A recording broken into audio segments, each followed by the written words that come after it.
Hey guys, welcome back again. I hope you all are fine. So आज के इस video में हम लोग DBWA damn vulnerable web application Kali Linux में कैसे इंस्टॉल करते हैं देखेंगे। DBWA actually web based vulnerable application है जो कि आपके लोकल मशीन पर एग्जीक्यूट होती है। DBWA बेसिकली उन लोगों के लिए बहुत सही है जो लोग बग बाउंटी फील्ड में है या फिर इस फील्ड में जाना चाहते हैं, बिकॉज वेब टेस्टिंग के लिए ये प्लेटफॉर्म बहुत सही है।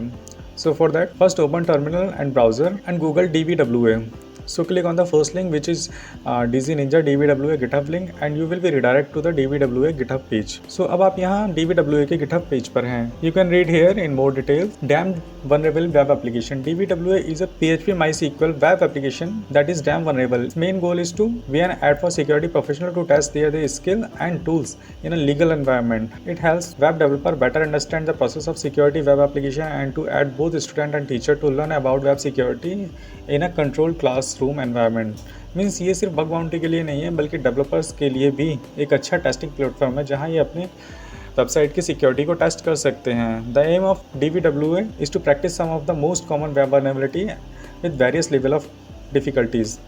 यहाँ पर डिफरेंट टाइप्स के डिफ़िकल्टी लेवल भी यहाँ पर इन्होंने दिए हुए हैं जिनको एक वेब डेवलपर या फिर बग बाउंटी चेक कर सकता है with a simple straightforward interface. साथ ही इन्होंने यहाँ पे वार्निंग भी दी है, like damn vulnerable web application is a damn vulnerable, do not upload it to your hosting providers public HTML folder और any interface facing server as they will be compromise. Means आप यहाँ software को अपने main machine या फिर public folder में इसको install ना करें, बल्कि इसके लिए यहाँ पर VMware या फिर वर्चुअल बॉक्स में इंस्टॉल करके इसको टेस्ट कर सकते हैं। लाइसेंस की बात करें तो ये सॉफ्टवेयर कम्प्लीटली फ्री है और इसे आप फ्रीली एक्सेस कर सकते हैं।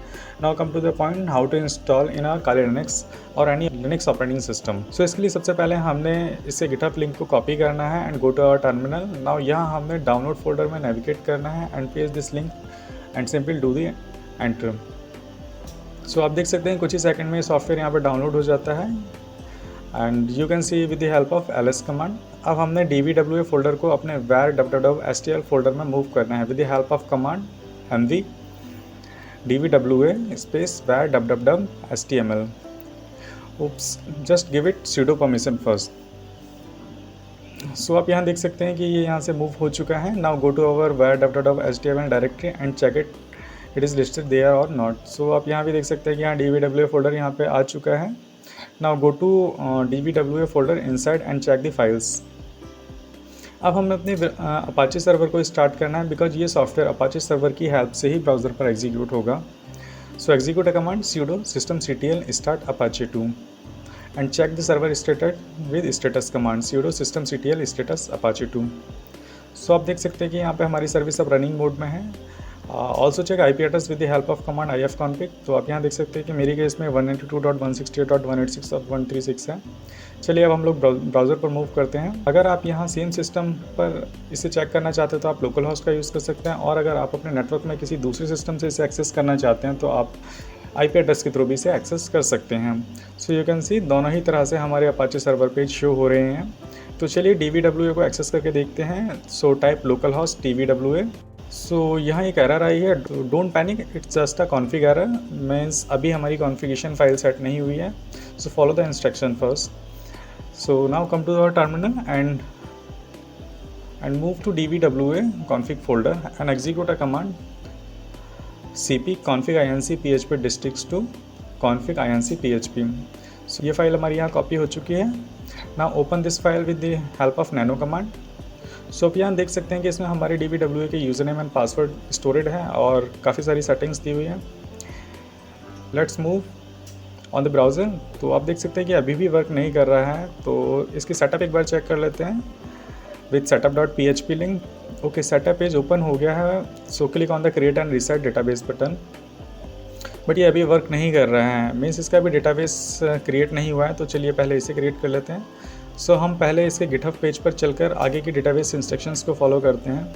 सो इसके लिए हमने जो गिटहब पेज पर कमांड्स हमें दिए हैं वो एग्जीक्यूट कर ट्राई करते हैं, लेकिन इससे पहले हम लोग इसकी MariaDB सर्विस को भी स्टार्ट कर लेते हैं with the help of command sudo systemctl start MariaDB and इसके बाद हम लोग इसका स्टेटस चेक करते हैं विद स्टेटस कमांड। तो आप ये देख सकते हैं कि यहाँ पर ये स्टेटस इसका रनिंग में है, मतलब MariaDB सर्विस हमारी अब रनिंग मोड में है। तो चलिए अब इन कमांड्स को एग्जीक्यूट करते हैं, बट मैं लेफ्ट हैंड साइड में हम लोग इसकी कॉन्फ़िगरेशन फाइल को भी ओपन कर लेते हैं जिससे हमारा यूज़र नेम और पासवर्ड हमारे स्क्रीन के सामने होगा। And then execute a command MySQL। Okay, sudo mysql। ये सुपर यूज़र हेल्प की कमांड से एग्जीक्यूट होगी ये कमांड। तो अब हम MySQL डेटाबेस में एंटर हो चुके हैं। ना एग्जीक्यूट अ कमांड जो कि हमारे गिटहब पेज पर दी हुई है, create database name like dbwa and then semicolon and simply hit enter. 1 row affected means हमारा डेटाबेस अब क्रिएट हो चुका है। अब हम बाकी की जो 3 कमांडें चाहें तो हम इसको सिंपली कॉपी पेस्ट भी अपने टर्मिनल पर कर सकते हैं, जैसे हम कर रहे हैं। And you will be find a result on your terminal same as terminal screen same as GitHub page. ये भी चारों कमांड हमारी एग्जीक्यूट हो जाती हैं तो हम लोग इसे कंट्रोल C की हेल्प से यहाँ से एग्जिट कर सकते हैं। चलिए अब हमारा डेटाबेस यहाँ कंप्लीट हो चुका है, तो अब इस डेटाबेस से लॉगिन करने की कोशिश करते हैं। So execute a command sudo mysql space -u means user name which is dbwa and space -p which is for password and simply enter। when we enter it will prompted for the password, so give it to the password जो कि भी हमारे left side में show हो रहा है which is p@ssw0rd and great। हम database में लॉगिन हो चुके हैं, मीन्स हमारी DB सेटिंग अब सक्सेसफुली कॉन्फ़िगर हो चुकी है। चलिए अब हम लोग वेब पेज पर चलकर देखते हैं और अब इसे एक्सेस करने की कोशिश करते हैं कि एक्सेस हो रहा है या नहीं। So type URL localhost dbwa/login.php। So great, हमारा लॉगिन पेज अब आ चुका है। Now enter with the default credential user name and password which is admin and password, जो कि आप गिटहब पेज पर भी चेक कर सकते हैं। नाउ हमारा ये कॉन्फ़िगरेशन पेज आ रखा है। Now click on the create and reset database button.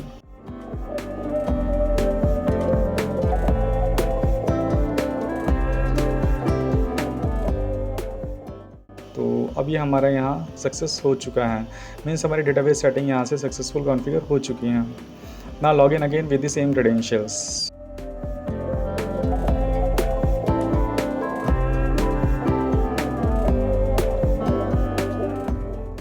सो आप देख सकते हैं अब हम DBWA की मेन वेबसाइट पर एंटर हो चुके हैं and ready to test our bug boundary and security developer skills here. So सबसे पहले DBWA सिक्योरिटी से हम सिक्योरिटी लेवल चेंज करके देखते हैं। चलिए एक बार इसको लो सेट करके देख लेते हैं। ये लो लेवल सेट हो चुका है, मीन्स अब हम लोग बिगनर्स लेवल पर सिक्योरिटी टेस्ट करने के लिए रेडी हैं। और अब हम यहाँ पे डिफरेंट टाइप की सिक्योरिटी चेक्स को भी चेक कर सकते हैं, like brute force attack, SQL injection, file upload, cross site scripting यानी कि access attack, HTTP, JavaScript and many more different types of attack operation यहाँ पर परफॉर्म और या टेस्ट किए जा सकते हैं। So I hope this video would be informative and helpful for you. So if you like the video, stay tuned with me. Soon we will be meet another session. Till then, be happy and enjoy your time. Thank you so much for your valuable time and your love and support.